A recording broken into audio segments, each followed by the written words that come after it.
নমস্কার, আমি নুসরাত। আসসালামু আলাইকুম।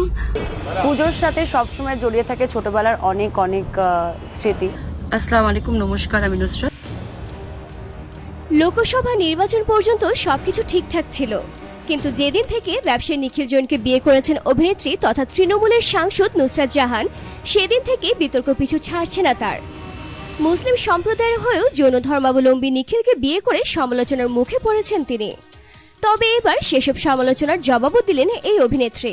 কলকাতার বাঙালিদের শ্রেষ্ঠ উৎসব দুর্গাপূজা, আর অন্যান্য তারকাদের মতো এই পূজার আনন্দে অংশ নিতে দেখা যায় নুসরাতকেও। তার সঙ্গে আনন্দের সবসময়ের ভাগিদার হয়েছেন স্বামী নিখিল জৈন। অষ্টমীতে এই তারকা সাংসদকে সুরুচি সঙ্গের পূজা মণ্ডপে গিয়ে স্বামীর সঙ্গে একসঙ্গে পূজার অঞ্জলি দিতেও দেখা গেছে। সোশ্যাল মিডিয়ার সৌজন্যে চতুর্থী, পঞ্চমী, ষষ্ঠী থেকে শুরু করে দশমী পর্যন্ত বিভিন্ন লুকে স্বামী নিখিল জৈনের সঙ্গে ছবি তুলেছেন ভক্তরা। শুধু তাই নয়, একজন মুসলিম নারী হয়ে তিনি কিভাবে হিন্দুদের উৎসবে অংশগ্রহণ করছেন তা নিয়ে ফতোয়ার মুখে পড়তে হয়েছিল এই অভিনেত্রীকে। ছবিতে দেখা গিয়েছে সাদা লাল পাড়ের শাড়ি, হাতে শাখা ও পলা, গা ভর্তি ভারী গয়না সজ্জিত হয়ে দুর্গার সামনে বসে আছেন নুসরাত, ঠিক যেন হিন্দুদের নববধূ। সেই ছবি নিজের সোশ্যাল সাইটে পোস্ট করে আবারও বিতর্কের জন্ম দেন নুসরাত।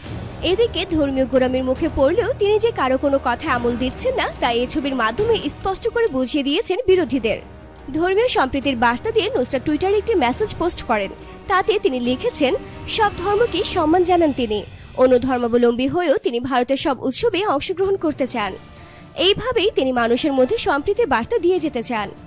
দুর্গাপূজার বিজয়া দশমী উপলক্ষে কলকাতার চালতাবাগান সর্বজনীনে গিয়ে সিঁদুর খেলায় মেতে উঠে নুসরাত বললেন, আমার কাছে মানবিকতা ও ভালোবাসা থেকে বড় কিছু নেই। আমি ঈশ্বরের বিশেষ সন্তান। নেতিবাচক মানসিকতা নিয়ে কথা বলতে চাই না। প্রসঙ্গত, শেষ লোকসভা নির্বাচনে বসিরহাট কেন্দ্র থেকে তৃণমূলের হয়ে ভোটে দাঁড়ায় এই অভিনেত্রী। ভোটের শুরুতেই গুঞ্জন শোনা গিয়েছিল যে ভোট শেষ হতেই বিয়ে করতে চলেছেন এই অভিনেত্রী।